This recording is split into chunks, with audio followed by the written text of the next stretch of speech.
The story kicks off back in 1968. We're talking immaculate vintage vibes, classic fashion, and everyone is in high spirits. We're introduced to Iris Campbell and her fiancé, Paul. They're dressed to the nines, attending the grand opening of the city's newest and tallest restaurant tower, Skyview. The atmosphere is electric. Music is playing, people are dancing, and the champagne is flowing like water. But for Iris, this moment of joy is about to spiral into a nightmare. While she's out on the dance floor, the world suddenly feels like it's swaying. She gets hit with a terrifying premonition, a vision so vivid it feels real. In her mind's eye, she sees the massive chandelier above them snap and come crashing down. The glass floor shatters, sending people plummeting to their deaths. Panic erupts everywhere. But that's not the end of it. A gas leak triggers a massive explosion, and the entire tower collapses. Everyone inside? Gone. Now, let's fast forward to the present day. We meet college student Stephanie Reyes. Stephanie is in a bad place mentally. She's constantly plagued by horrific nightmares of a collapsing tower. Blazing fire, falling bodies, screams of agony. It keeps her up at night.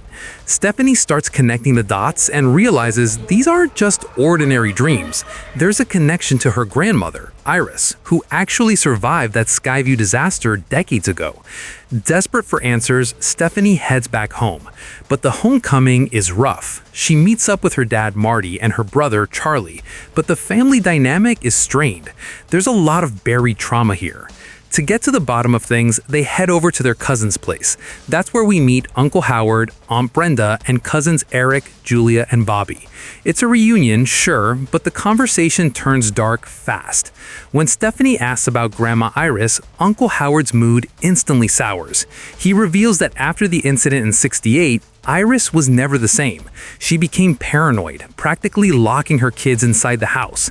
That suffocating strictness is exactly why Stephanie's mom, Darlene, ran away years ago. But Stephanie needs to see her grandmother. With Aunt Brenda's help, she digs up some old letters and finds Iris's current address, a secluded cabin, built like a bunker, designed to keep the outside world, or maybe death itself, from getting in. Inside, she finds Iris, who is now old and on her deathbed. The reunion is heartbreaking. Iris didn't go crazy, she's terrified. Iris drops a bombshell truth. By stopping the Skyview collapse in '68, she created a chain reaction, a ripple effect. Death feels cheated, and now it's hunting down the survivors one by one, in the exact order they would have died in the tower. But the scary part? Death isn't just after them, it's after their descendants too. Because if their parents had died that night, these kids wouldn't even exist. Iris reveals that Paul died in a bizarre accident shortly after. Realizing the pattern, Iris documented everything in a book called Death's Omen and isolated herself to protect the family from the curse. Stephanie can't believe what she's hearing. It sounds like a ghost story. Seeing her granddaughter's disbelief, Iris makes a drastic decision. She hands Stephanie the book and steps outside. To prove her point, Iris intentionally stands in front of a weather vane.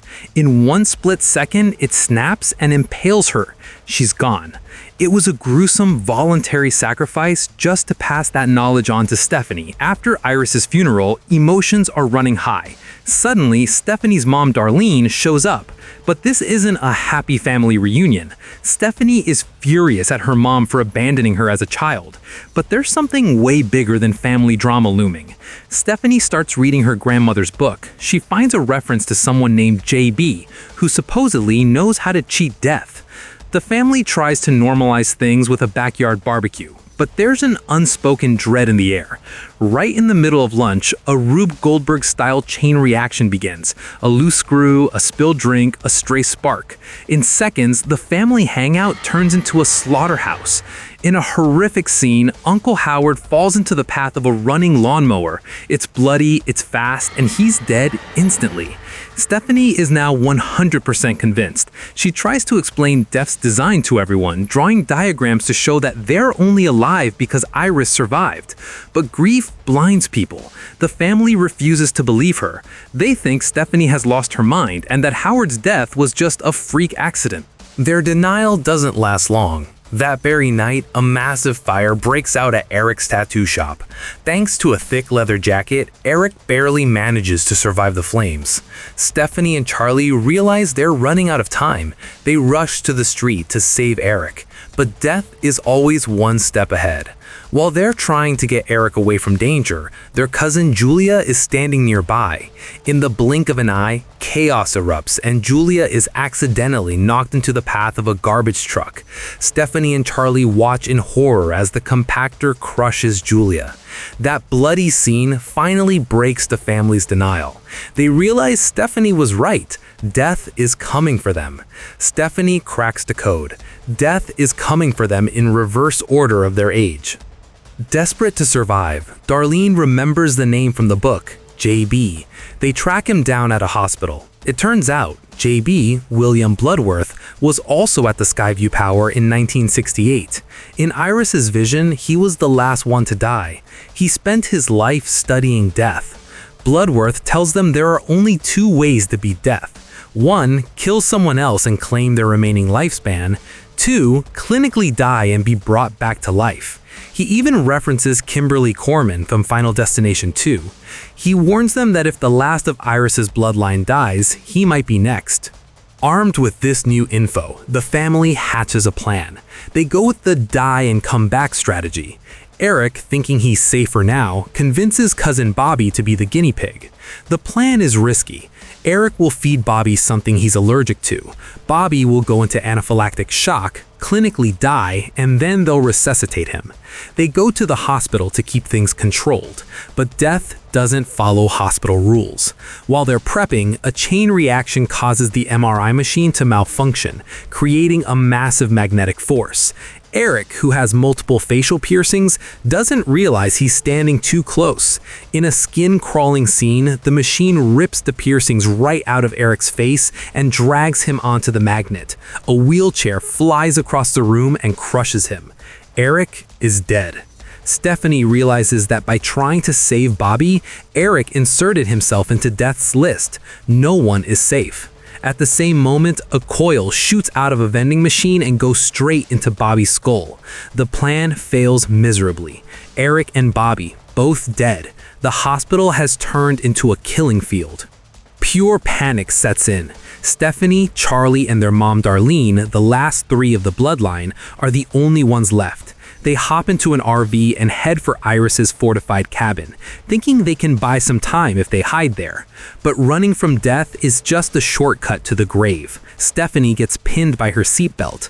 Things go from bad to worse when the cabin explodes, knocking the RV into the lake. Water starts pouring in. Stephanie is drowning. As they try to escape, a lamppost, knocked over by the blast, crashes down onto Darlene. It bisects her. The mother's death is sudden and absolutely brutal. Running on grief and adrenaline, Charlie dives into the water. He cuts the seatbelt and pulls Stephanie out. She's not breathing. Charlie starts CPR frantically. After a tense moment, Stephanie coughs up water and gasps for air. She's alive. They hug, sobbing. They think they've done it. Stephanie died and came back. They broke the loop. 1 week later, life feels normal again. Charlie is getting ready for prom night.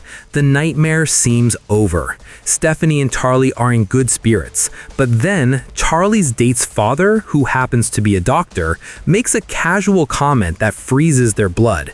He mentions that regarding the lake incident, Stephanie's heart never actually stopped. She was just unconscious, not clinically dead.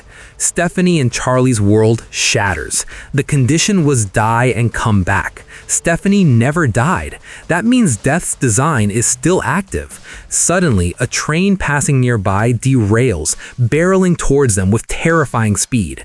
Metal screeches, sparks fly everywhere. Stephanie and Charlie barely manage to jump out of the way, avoiding being crushed by the train itself. They stand up, covered in dust, smiling at each other in relief. They think they've cheated death again, but they are dead wrong. The chain reaction isn't finished. From the derailed train cars, massive wooden logs fly loose into the air. Before they can even react, the logs smash into the brother and sister, crushing them instantly. If you liked the video, hit that like button and don't forget to subscribe to the channel. I'll catch you in the next one. Until then, stay safe, and hey, maybe stay away from tanning beds.